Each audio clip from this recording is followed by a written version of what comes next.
Hi అండి, మరొక వీడియోతో మీ ముందుకు వస్తుంది మీ కవిత. ఈరోజు దొండకాయ ఫ్రై అండి.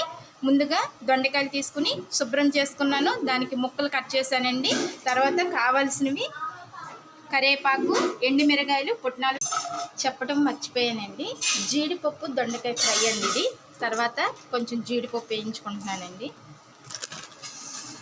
ఇలా అయిందండి దొండకాయ ఫ్రై. మనం ఇందాక పొడి పట్టుకున్న వేయించిన శనగపప్పు, ఎండుమిరగాయలు, కరివేపాకు, జీలకర్ర అన్నీ వేసి మిక్సీ పెట్టానండి. ఆ పొడిని దీనిలో మిక్స్ చేశాను. పచ్చిమిరకాయలు వేయించి దీనిలో వేసానండి.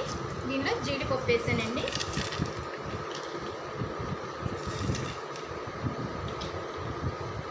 తర్వాత కొన్ని ఎండుమిరగాయలు తాలింపు పెట్టానండి. పోపు పెట్టుకున్నాను.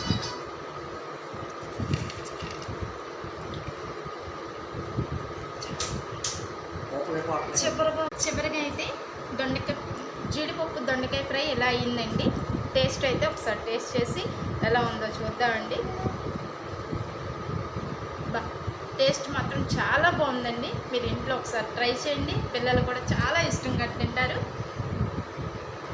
మీకు నచ్చితే లైక్ చేయండి, షేర్ చేయండి, సబ్స్క్రైబ్ చేసుకోండి. మన ఛానల్ కొత్తగా చూసేవాళ్ళు అయితే సబ్స్క్రైబ్ చేసుకోండి ప్లీజ్.